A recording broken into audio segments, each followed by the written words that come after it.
Student welcome to competitive exams material channel అండి. So ఈ వీడియోలో వచ్చేసి మనం Panchayat secretary paper 2 model paper 12 చూద్దాము. సో ఈనామ్ అనగా ఏమి? సో ఈనామ్ వచ్చేసి అన్ని వ్యవసాయ ఉత్పత్తి మార్కెట్ కమిటీలను మరియు ఇతర యార్డ్లను అనుసంధానం చేసే ఆన్లైన్ మార్కెటే ఈనామ్. హృదయ్ హృదయ్ పథకం అనగా ఏమి? హృదయ్ సో హృదయ్ పథకం అంటే ఫుల్ ఫామ్ అంటే హెరిటేజ్ సిటీ డెవలప్మెంట్ స్కీమ్. సహకారాన్ని కేంద్ర ప్రభుత్వ పర్యవేక్షణ నుండి రాష్ట్ర ప్రభుత్వాలు బదిలీ చేసిన చట్టం ఏది? సహకారాన్ని కేంద్ర ప్రభుత్వం పర్యవేక్షణ నుండి రాష్ట్ర ప్రభుత్వాలు బదిలీ చేసిన చట్టం ఏది? 1919. 2017-18 సంవత్సరానికి వ్యవసాయ బడ్జెట్ ఎన్ని కోట్లతో ప్రతిపాదించారు? 2017-18 సంవత్సరానికి వ్యవసాయ బడ్జెట్ 18,124 కోట్లతో ప్రతిపాదించారు. అన్నపూర్ణ పథకం ఎప్పటి నుండి అమల్లోకి వచ్చింది?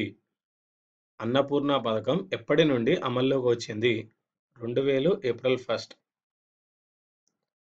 ఒక వారములో అత్యధిక బ్యాంకు ఖాతాలు ప్రారంభించినందుకు గిన్నీస్ పుస్తకంలో నమోదు కాబడిన పథకం ఏది? ఒక వారంలో అత్యధిక బ్యాంక్ ఖాతాలు ప్రారంభించినందుకు గిన్నిస్ పుస్తకంలో నమోదు కాబడిన పథకం ఏది? జన్ధన్ యోజన. జన్ధన్ యోజన. ఆంధ్రప్రదేశ్లో తొలిసారిగా సమగ్ర పంచాయతీ చట్టం ఎప్పుడు రూపొందించారు? సో ఆంధ్రప్రదేశ్లో తొలిసారిగా సమగ్ర పంచాయతీ చట్టం 1964లో రూపొందించారు. రాష్ట్ర ఎన్నికల కమిషనర్ను ఎవరు తొలగిస్తారు? సో రాష్ట్ర ఎన్నికల కమిషనర్ను పార్లమెంట్ తీర్మానం మేరకు రాష్ట్రపతి తొలగిస్తారు. ప్రధానమంత్రి పంట బీమా యోజన కింద రైతుల వాణిజ్య పంటలకు లేక ఉద్యానవన పంటలకు గాను చెల్లించవలసిన ఇన్సూరెన్స్ ప్రీమియంపై పరిమితిని ఎంత శాతంగా ఖరారు చేశారు? ప్రధానమంత్రి పంట బీమా యోజన కింద రైతుల వాణిజ్య పంటలకు లేదా ఉద్యానవన పంటలకు గాను చెల్లించవలసిన ఇన్సూరెన్స్ ప్రీమియంపై పరిమితిని 5% ఖరారు చేశారండి. పంచాయతీలో జరిగే వేలంపాటను నిర్వహించేది ఎవరు? పంచాయతీలో జరిగే వేలంపాట నిర్వహించేది విస్తరణ అధికారి.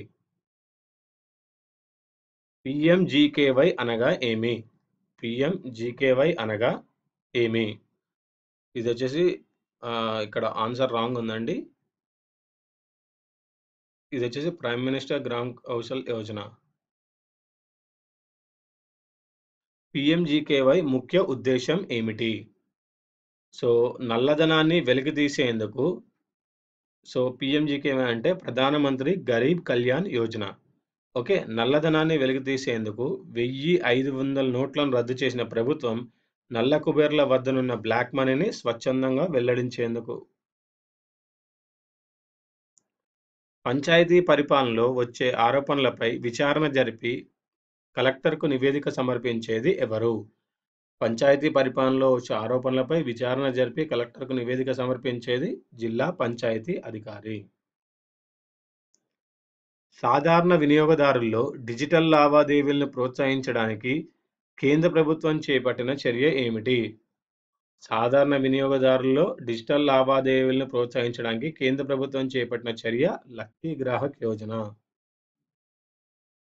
గ్రామ పంచాయతీ కార్యదర్శి పదవిని ఎప్పుడు మంజూరు చేశారు? 2002లో గ్రామ పంచాయతీ కార్యదర్శి పదవిని మంజూరు చేశారండి.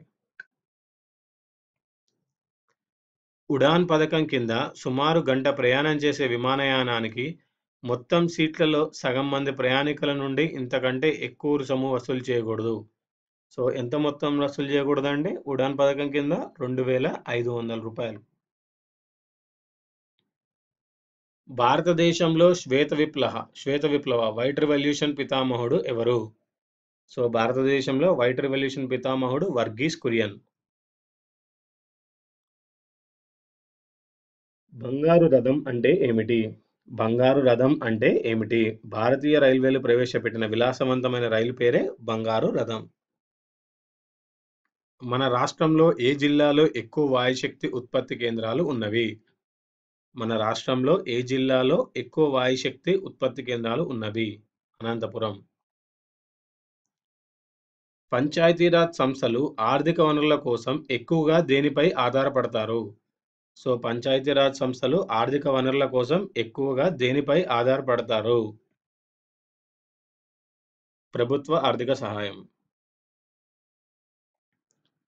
డిజిటల్ చెల్లింపులపై ముఖ్యమంత్రుల కమిటీ ఇచ్చిన మధ్యంతర నివేదికలో బ్యాంకుల ద్వారా జరిగే నగదు లావాదేవీలపై పన్ను వేయుటకు సూచించిన లావాదేవీ మొత్తం ఎంత?